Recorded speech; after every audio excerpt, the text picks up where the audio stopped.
Hey everybody, and welcome back to The Climb for Friday, November 22nd. Super happy to be back with all of you guys this week, and super happy to jump into the second of the special week episodes where I talk about how I learned Japanese and go through my process of learning it. So let's jump right on into it. Now, in case you can't tell from the very large shelf next to me filled with manga and anime, collectibles, and video game stuff, I'm a big fan of Japanese culture in the sense of how it is with entertainment particularly. I mean, I like a lot of Japanese food and everything as well, and I grew up with a good friend of my family's being Japanese and, a good friend of my dad's, and I would always go out with them, and, he would introduce me to, like, sushi and ramen, and he gave me my first manga comic, which is an Astro Boy comic from back in the day. And a lot of that was really impactful on me as a kid and inspired me now in my adult life to pursue learning Japanese so I can get involved with the culture and my love for it even more. As somebody who's never, been really good at learning languages, doing Japanese each week is really hard. I'll find myself, on a good streak, starting to learn some stuff, and then sort of just, miss a couple days, and then when I try and jump back in, I feel very defeated, and it's a real challenge. It's probably the most challenging part of the climb that I do each week is learning Japanese, because learning language is kind of anti my brain. For some reason, I just can't seem to click with it like other people can, and it makes it really challenging for me, but at the same time, I'm stubborn, and it motivates me even more to want to learn it. So I have a very stringent routine that I try to follow, and I don't always reach this level, but I try to hold myself to a level that I don't know if I can always reach because it pushes me to do better each day.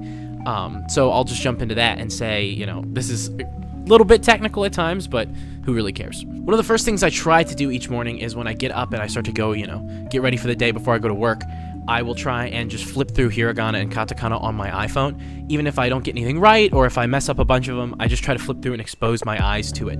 Being able to do that feels important, and it feels like a useful step in me learning how to process information and process the language. I need to expose myself to it like an alphabet, basically, because it is an alphabet. I don't know why I said it like that. Kind of like people talk about with real estate, like location, location, location. I think exposure, exposure, exposure. Just expose yourself to the language, and you'll slowly start to learn it more and more. Like, for example, the other thing I try to do each day, if I have time, and I don't always, to really sit down and practice with it, is I have rocket language courses where I try to sit, listen to the audio lesson, go through and say, the sentences back and forth, etc., etc. O genki desu ka, for example, right? Like learning how to say, how are you, or are you doing well, things like that. Basic sentences, basic structure, just actually saying the words really helps, because back before I started using those rocket language courses, I was kind of just doing vocab and flashcards, and I don't think that was enough for the way I need to learn, which is why I've now started using those courses more, which I think is super helpful for me. I had mentioned this also on the climb recently, but something I also try to do with my daily Japanese learning, or every other day, like I said, depending on, when it comes up, is if there's a word or phrase I want to learn, I just try to look it up. Like if I want to make a joke, or I want to say something like, I can't think of an example right now, but we'll just say hello, for example, something simple, like konnichiwa. I'll go, oh, how do I say hello? And I'll look it up, right? Like if I wanted to say, oh, your eyes are pretty, or, what's the day of the week? Something like that. Just look the sentence up and say it. Try to learn it. Try to remember it, I've remembered for ages the sentence, gochusou-sama deshita, totemo oshikatta desu, because I wanted to compliment a chef one time, and so I just looked it up and said it. That is really, really helpful, because you'll remember something that you want to apply a lot more than you'll just remember some lesson you took. Applying knowledge is what really helps you learn it. If you can teach somebody something, or you can apply something to a real-life situation, you'll always remember it. I've always remembered that sentence because I said it to someone. I actually used it in conversation. Whereas, I'll forget flashcards because they're just flashcards. They're just something I do really quick, really fast. And that's why I think it's really important to try and merge all of this together. Every piece is important, but eventually you want to take those pieces to apply them to real things, and that will always help you remember stuff more. Always, always, always.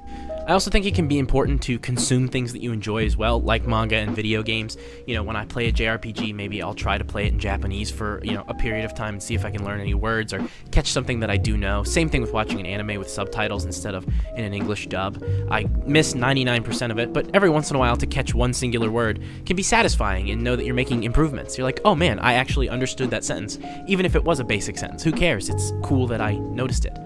Things like that can really, really be helpful as well, because similarly to using them in a sentence, you're applying them to something you enjoy, something you've done in your real life. It's taking what you've learned and applying it to something real, kind of like taking math and then actually using that math to like fix your car or something. you'll always remember that a lot better because, oh, this hypothetical thing I was messing with, these symbols that mean letters that become an alphabet to make a word, I actually brought it all together. That's really where you hit those moments of, oh, I can do this, I can learn this language. That is a huge part of my process, is trying to actively use everything that I'm consuming, because it is a lot, it is overwhelming for someone like me. But that doesn't discourage me. If anything, it encourages me more, because the whole point of the climb is to improve myself.